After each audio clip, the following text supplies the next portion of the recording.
I certainly don't want any of his relatives or his, to be reelected. I don't want that. And I hope the Filipino people realize that this bunch of people, except for a few, this bunch of people we have in Congress and the Senate should not be reelected. They're all involved. My God.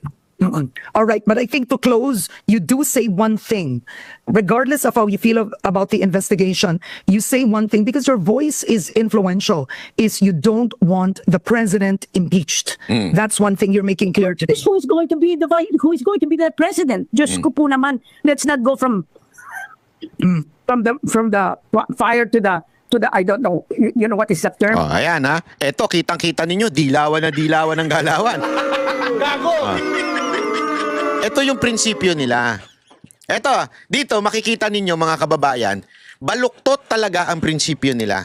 Hindi ko po, again, matanda na po ito si Monsod. Ayoko pong i-disrespect, lalo na may galang po ako sa matatanda. Pero dito, makikita mo yung logic na baluktot. Sobrang baluktot. Siya na mismo ang nagsasabing confirm. It's a public knowledge. Alam na ng tao na adik ang presidente. Alam! Siya mismo nagko-confirm eh. Sinasabi na niya eh. Alam na natin niya lahat yan. So therefore, she is believing that Marcos o BBM is a cocaine addict. Yun ang sinasabi niya sa mga sagot niya. Tinatabla pa nga siya ng konti ni Karen Davila na sinasabi, paano mo nasabi? Parang ganyan, di ba? Pero siya, sinasabi niya, public knowledge na yan, alam na natin yan. Pero magtataka ka, ayaw niya ma-impeach, ayaw niya matanggal si Marcos. Because of BP Sara Duterte. Yan po ang utak ng isang political at self-interest lang ang tinutulak. Nagigets nyo? Mantakin mo. Hahayaan mo lang ang isang adik na presidente dahil ayaw mo sa isang vice president na si BP Sara Duterte.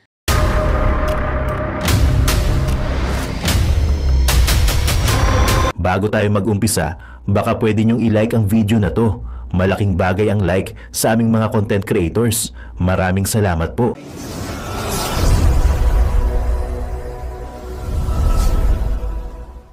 Hayop ka talaga! Ang ganda mong lalaki!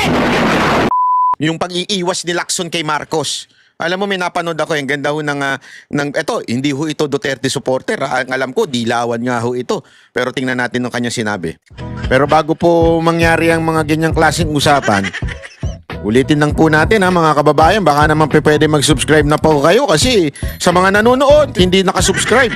Senator Ping Lacson in his privileged speech said that Bersamin, Undersecretary Bersamin, Undersecretary Trijiv Olivar were in effect collecting, they were the ones in effect using the president's name. The president did not know about the supposed 100 billion pesos in projects. Kumbaga, this level is better than me. Do you believe that? Grabe yung tawa ni ma'am. Kanina nung kasi inaayos natin yung audio nito para mas marinig siya eh. Nung pinakinggan ko, sabi ko, parang mali lang siguro yung pagkaayos ng video. Nung pagkita ko ng video, totoo palang tumatawa. Pambirang buhay rin, oo. Go ahead. Now, so in effect, that level, E.S. Bersamin, Secretary Nina Pangandaman, Undersecretary Olivar, Undersecretary Adrian Bersamin, who is the ES's son, it appears based on Senator... Son, he's the ESS grandnephew. All right, my apologies, grandnephew. So it would appear that this is operating only within that level that the president doesn't know. That's what Senator Ping Lacson said. Well, that means that Senator Lacson must think that the president is so incompetent and is so stupid. He does not, that his undersecretary ito, ha? Hindi man secretary, walang takot sa kanya. Nagigets ninyo? Ang ganda nun eh. Nung panahon ni Duterte, mga kababayan, walang ganyan. Gamitin mo yung pangalan ni Duterte. Patatawag ka talaga sa Malacanang. Wala. Kaya nga noon, di ba nakikwento ko sa inyo, ang daming lumalapit kay Mocha kasi kita nyo naman si Mocha parang ang lakas-lakas niya kay Pangulong Duterte.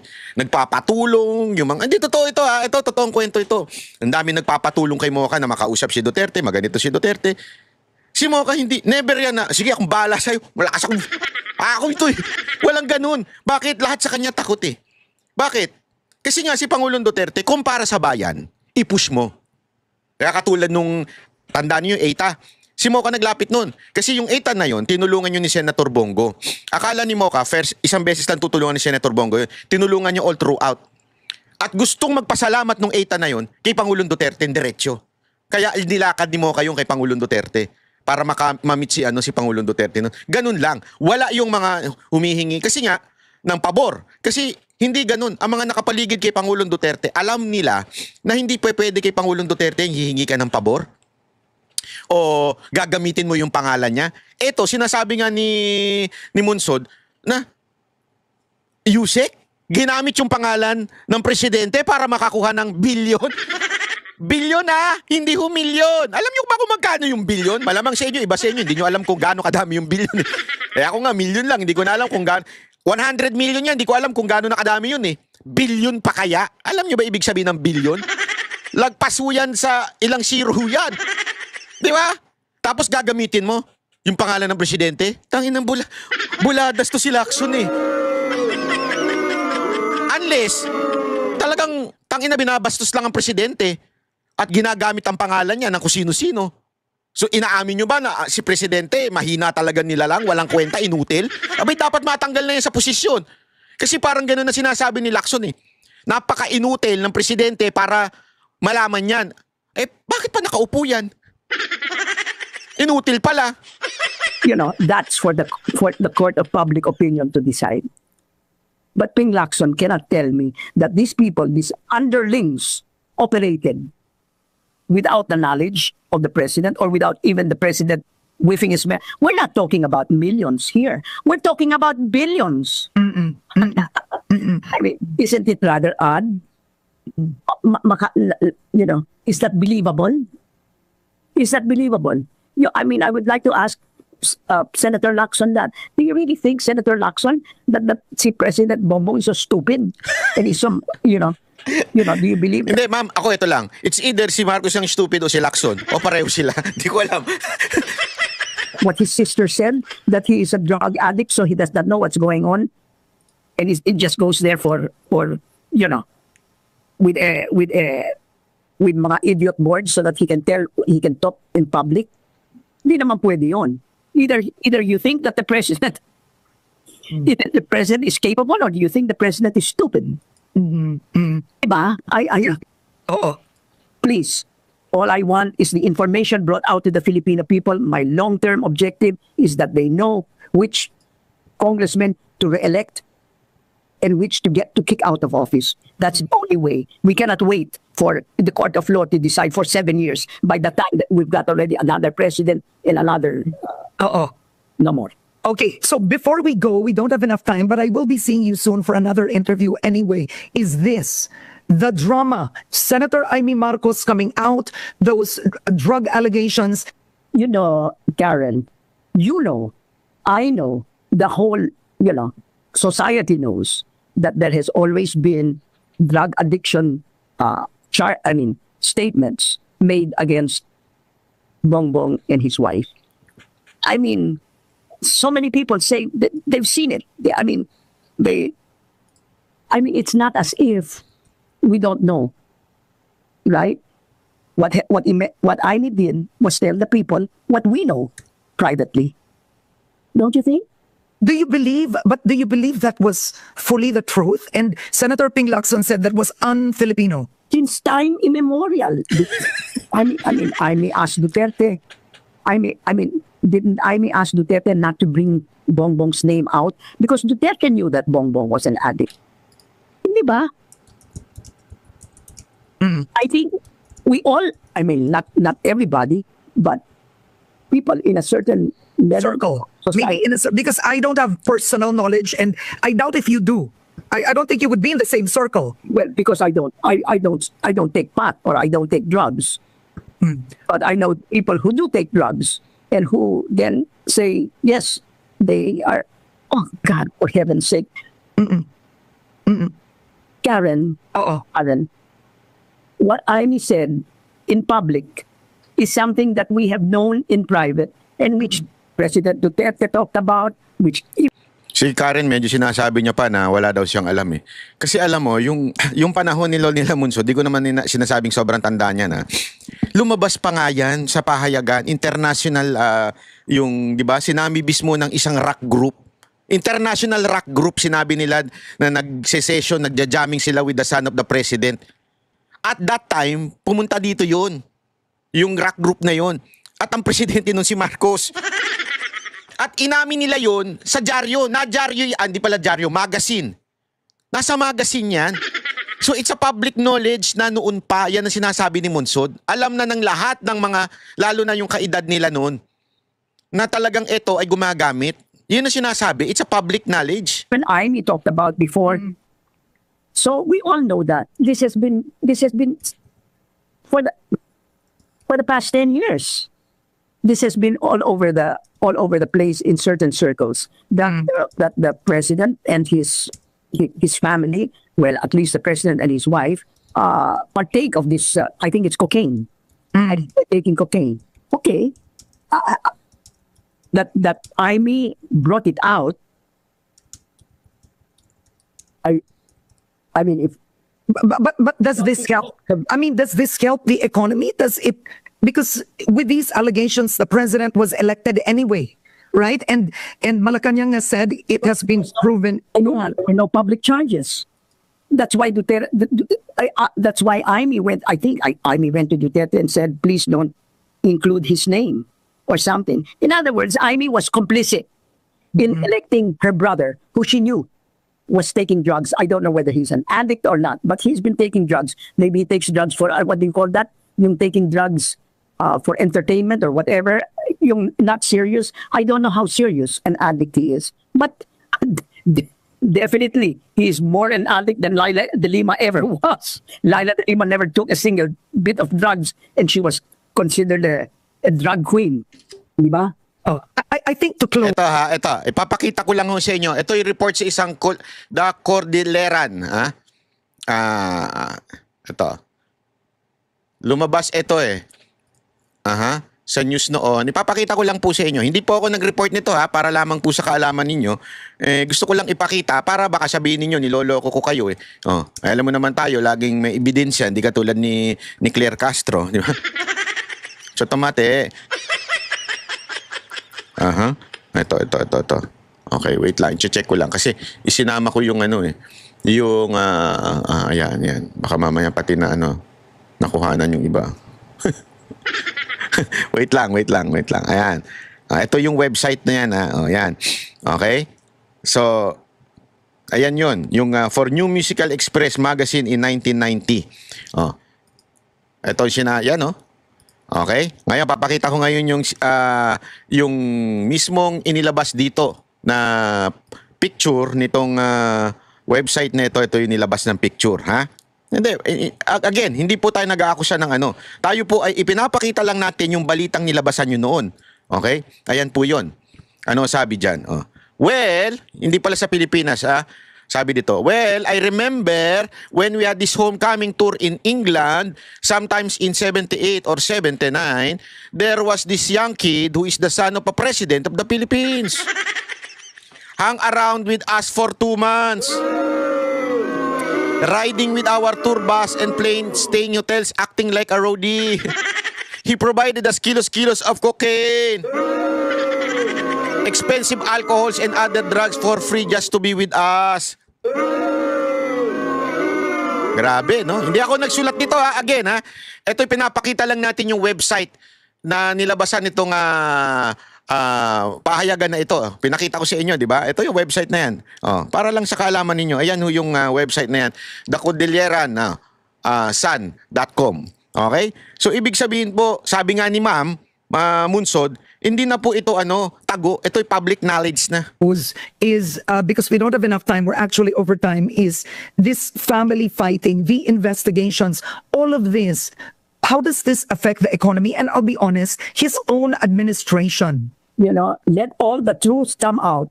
Truth never hurt anybody, but truth never hurt a country. Knowing the truth is better. But you know, at this point, President Marcos is our president. All right, I don't want him impeached. I don't want him impeached at this point. Let him continue what he's trying to do. He has done some good. Let him continue that until 2028. But I certainly don't want any of his relatives or his, to be reelected. I don't want that. And I hope the Filipino people realize that this bunch of people, except for a few, this bunch of people we have in Congress and the Senate should not be reelected. They're all involved. My Okay. God.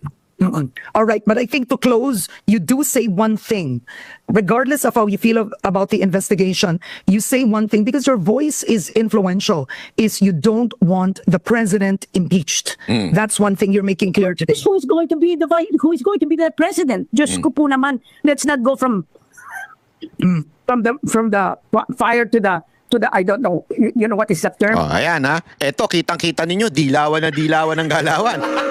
Gago! Ito yung prinsipyo nila. Ito, dito makikita ninyo mga kababayan, baluktot talaga ang prinsipyo nila. Hindi ko po, again, matanda na po ito si Monsod. Ayoko pong i-disrespect, lalo na may galang po ako sa matatanda. Pero dito, makikita mo yung logic na baluktot. Sobrang baluktot. Siya na mismo ang nagsasabing confirm. It's a public knowledge. Alam na ng tao na adik ang presidente. Alam!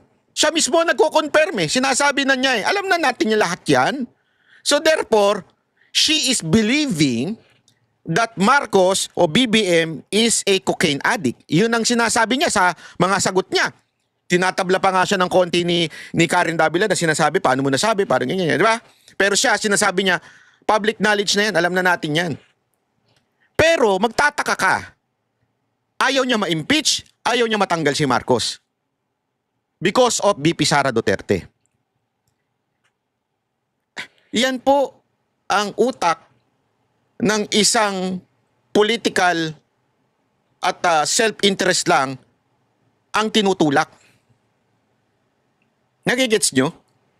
Mantakin mo. Hahayaan mo lang ang isang adik na presidente dahil ayaw mo sa isang vice president na si VP Sara Duterte.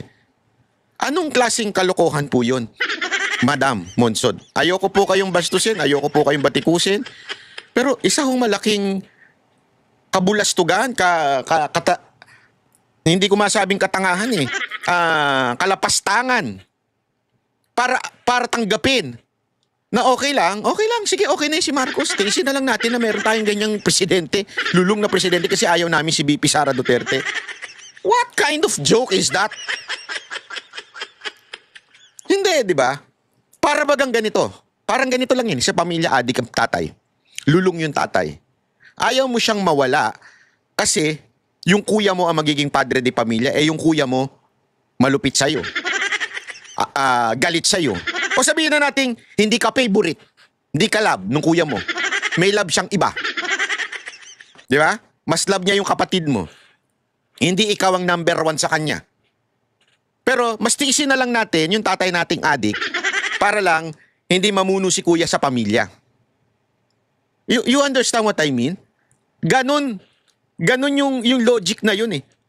Titiisin mo na lang na may mangyari sa pamilya mo, na mapahamak ang pamilya mo, na maubos yung mga gamit sa bahay mo, na maaari pang maghahasa yung mga kapatid mo kasi ayaw ko yung kuya ko, hindi ako love nun eh. Gago! Hindi po ba isang hindi ko masabi talaga kung ano ba ang tawag mo doon, kalapastangan, kalokohan, katarantaduhan, katangahan, kabobohan. Hindi ko masabi kung ano yun, hindi ko ma-describe kung ano yun. I-describe nyo nga. Hindi, sige nga, describe it in one word. Anong klaseng pag-iisip meron yung ganyan? Anong klaseng pag-iisip? Sorry hindi po ako pero nangaano na rin. Hindi ko talaga maisip yung ganun, mga kababayan.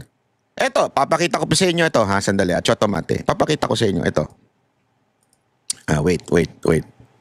Sandali, nawala na. Ito. Ayan. Eto, ayan oh.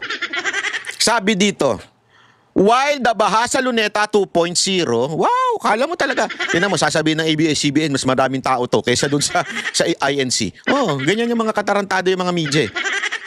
Oh, tingnan nyo ha.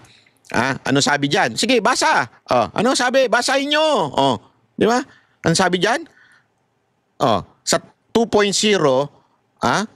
welcome po ang lahat ng galit sa korupsyon at naghahanap ng pananagutan mula sa lahat ng sangkot, mula sa iba-ibang hanggang sa tuktok. Ang hindi lang po pwede sa Luneta ay yung nagdidepensa kay BBM at nais gawing presidente si Sara. Pero lahat ng Pilipino welcome. Magkita-kita po tayo sa November 30. Gago! Alam mo, so absuelto na kaagad si Romualdez? Ang ayaw nyo lang si BBM at saka si Sara Duterte? Sa bagay, ikaw ay membro ng Makabayan Black na kung saan ay nakikinabang sa leadership ni Romualdez. Gago! O baka sabihin nung iba dyan, baka sabihin nung iba, hindi naman na speaker si Roma. Hindi totoo yan. Pinalitan lang yung pangalan doon pero siya pa rin na namumuno doon. Gago! Ang tanong sa'yo, Teddy Casino, magkano ang binigay sa inyo? Sa mga kasamahan mo, magkano binigay? Para hindi nyo, mantakin mo ang dami na nagturo kay Romualdez. Si Romualdez ang pinakapinuno ng, aside from the Zaldicom pinuno ng appropriation, si Romualdez ang speaker at that time, siya talaga ang pinaka-head ng small committee na yan, and yet, hindi kayo galit sa kanya? Gago! Tanong lang talaga, magkano? Ilang bilyon?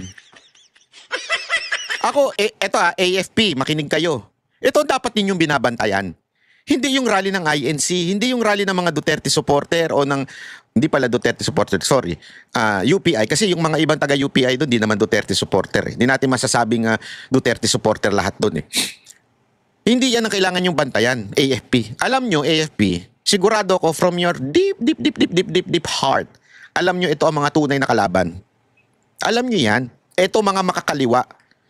Payag ba kayo na pinapatay ng mga NPA, ang mga AFP, pinapatay ng mga, nung naalala nyo, nagkaroon ng peace talks between PRRD and mag-peace talks dapat yon, PRRD and this group, CPP, NPA, NDF. Ano nangyari? Yung convoy mismo ni Pangulong Duterte, mga PSG, inambush. At alam nyo yan, AFP, itong mga NPA, kasi di ko na kailangan paalala sa inyo mga sir. Kasi na-orient naman po ako dyan Nung panahon na tayo po ay tumutulong sa gobyerno para po ilantad ang kasinungalingan nito. Naalala nyo sa NTF-ELCAC, nilalantad natin ang kasinungalingan nito mga ito. At alam nyo, yan ang tunay na kalaban. Yan mga yan. Oo, hindi man, sila man ay legal. Itong bayan, ito ba, itong Makabayan Black na ito, legal man sila. Kasi hindi sila bumibitbit ng mga armas. Pero alam ninyo, at yan po ay nakita na natin sa mga news, na yung mga NPA na na-raid ninyo ay may mga placard ng mga Makabayan Black na congressman. May placard sila ng mga party list na yan. At alam din ninyo, marami na nangyari na napatay sa enkwentro between NPA and the AFP at naandun ang mga membro. Kung hindi yung kanilang head, yung mga membro ng mga party list na ito. Alam nyo yan, AFP. Kaya yan dapat ang bantayan ninyo. Yan ang talagang, kita nyo nga yung huli sa Mindiola, sino ho ba ang nanggulo nun? Kahit yung mga tangang kakampwet na vlogger, pinagbibintangan ng mga Duterte supporter, pero yung pulis, napag-alaman nila na mga Makatai Black pala itong mga nanggulo, mga membro na Makatai Black. So ibig sabihin, alam ninyo sila yung magulo. Ang INC, maayos yan, hindi manggugulo yan. Yung UPI, dati yung mga kasamahan yan, hindi manggugulo yan. Hindi mo sila ganong tao. Eto mga to, ang merong record sa kasaysayan na talagang marahas ang kanilang rally, ng babato, ng pupukpok. Sigurado ako mga kababayan, kahit PNP, alam po ito No, sigurado po ako, alam po ito ng mga PNP na nakakahuli na mga nanggugulo sa rally. Alam po nila yan. Yan ang bantayan ninyo. Sabi ko sa inyo, bantayan nyo yan. Unless, eto, meron tayong nadidinig-dinig sa palipaligid na maaaring manggulo yung mga nasa November 30 na rally para magdeklara ng martial law. Nag-aantay na daw eh. Para bagang ganun eh. Para bang nakaabang na para pag may nanggulo, martial law. Sa akin, huwag nyo idama yung mga matitinong nagrarally. Huwag nyo idama yung katulad namin na isa lang naman ang hinihiling namin, mag-resign ng presidente. Which is, I don't think it's a sedition kasi sinasabi nila sedition. No, hindi mo naman pinipuwersa yung presidente mag-resign. Kaya nga resign eh. Ibig sabihin, voluntary mong bababa. Kasi kung marahas yung mga nagrally itong nakaraan, di sana nagkaroon ng marahas na ano. Wala. Ang sinasabi natin, panawagan natin, bumaba ka na kasi wala ka ng direksyon. Kung ayaw mo mang aminin at sinasabi ng iba na hindi naman involved si Marcos, blah, blah, blah, still, you are the president na nagsimula ang budget sa'yo at natapos ang budget sa'yo. Ikaw ang pumirma ng budget. So meron kang responsibilidad diyan sa most corrupt budget. Therefore, dumadaan sa'yo lahat yan at ano to, nganga? Nganga ka? Anong tawag mo doon? Incompetent ka. If you are incompetent, the trust of the people, wala na. Public trust eh, di ba? Public office eh, public trust. Wala na ang tiwala ang taong bayan sa'yo kasi nga, dumaan yung mga proyekto, ghost project lahat. O, hindi ba tuwid o makatarungan o legal ang sabihin namin, hoy, wala ka nang ginagawa, magpahinga ka na, mag-resign ka na, umuwi ka na, sabi nga ng kapatid mo, umuwi ka na doon sa inyo. Dahil napapabayaan mo na ang Pilipinas. That's a valid reasoning. Hindi sedition yun, wag yung takutin ng taong bayan sa sedition nyo. Hindi sedition nang hingin ang mag-resign ng presidente. Hiningi nga eh. Kaya nga hingi, ibig sabihin voluntary. Hindi naman pinwersa. Wala nagpepwersa na mag-resign siya. Yan ay voluntary. Kaya, alam mo, sasabihin ba namin yan kung pepwersahin ka? Sasabihin ko ba na mag-resign ka kung pepwersahin kita mag-resign? Kung pwersado pala, bababayin kita. Punta ako sa Malacanang, hatakin kita. Yun ang sedisyon. Hindi yun. Ang sinasabi natin, peaceful, legal way of resignation, which is also in our constitution. Na pag hindi na kaya, mag-resign na lang. Yun lang naman yun eh. Huwag natin takutin ng taong bayan. Dito tayo dapat dito sa mga to. Pwede kasi nakikita nyo naman sa kasaysayan, pag sila nagrally, nagkakaroon ng pukpukan, bombahan, ng mga tubig. Sana kung ibang bombahan na makikita natin dyan. Okay lang. Pero bombahan ng tubig eh. Di ba? Kaya nga mga kababayan, maging alerto tayo. Okay?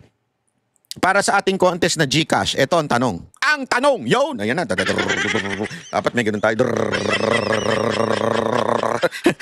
Ang tanong, sino ang bagong abogado, spokesperson, tagapagtanggol ni Marcos?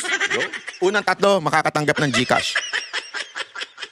Sino yan? Yung bagong pinaka-spokesperson ngayon ni Marcos. Di umano. Bagong tagapagtanggol niya.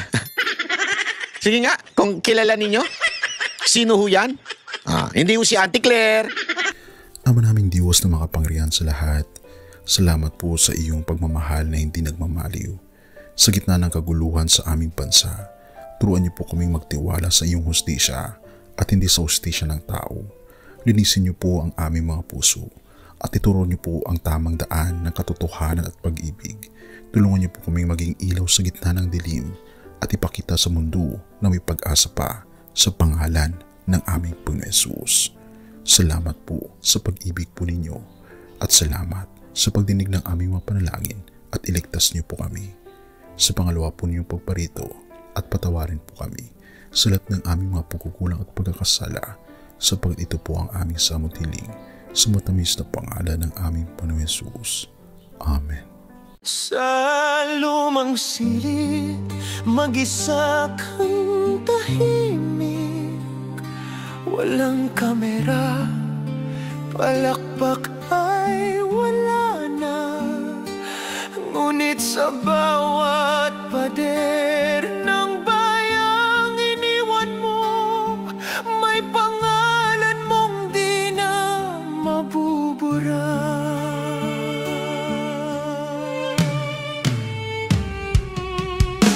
Minsan kang naging balikat ng mahihina, kalaban ng takot, kakampi ng asa. Di mo man laging nasabi ang tama, pinili mong ipaglaban ang madla. Hindi ka saktan gaya naming lahat, pero tumindi ka nang walang pag-atras. At ngayong pagod ka na, tatay, kami naman ang sasalo ng bawat bigat.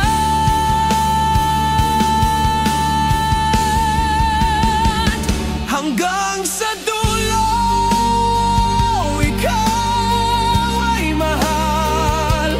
Kahit papagod na ang iyong katawan, tatay, salamat sa iyong paglaban. Ngayon, kami naman hanggang sa dulo. Di ka namin iiwan. Ang kwento mo'y dala ng bayan.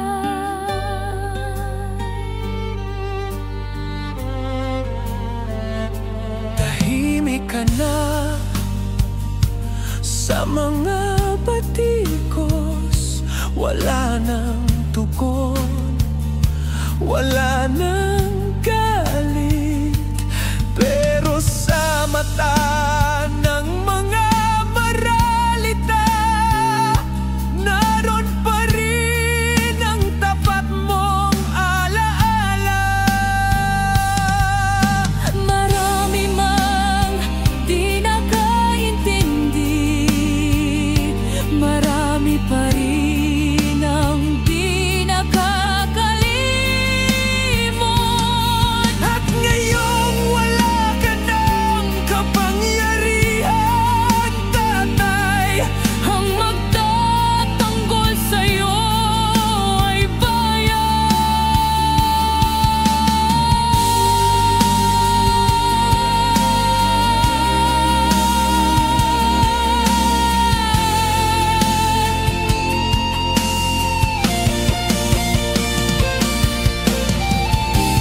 hindi ka nag-iisa. Kahit ngayon,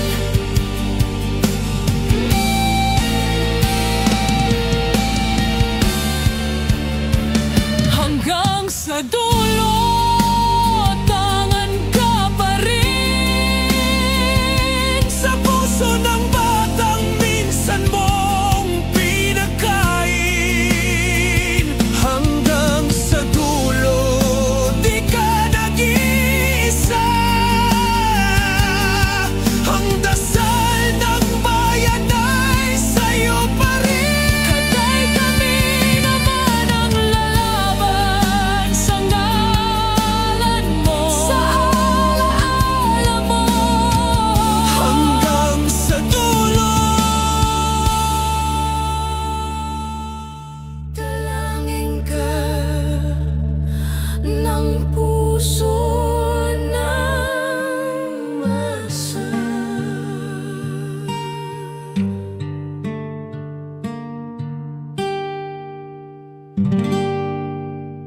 At yun na nga mga kababayan, ano na ang masasabi mo? Kung mayroon kayong hinaing at komento patungkol sa balitang ito, please comment down below. Pag-uusapan natin yan sa comment section. At kung nagustuhan nyo ang video, ay huwag kalimutang mag-like at i-share na din para mas marami pang makaalam at umabot ito sa marami sa ating mga kababayan. Maraming salamat po. Mabuti pa ang sardinas, may label. Eh tayo, wala. Nay, ito na yung bayad ko sa isa, O, kunin mo yung isa. Isa muna, iyan, Tapos, isa pa, di ba? 4 dapat na sardinas, yan. 3 na. Pang-4 na sardinas. Okay na.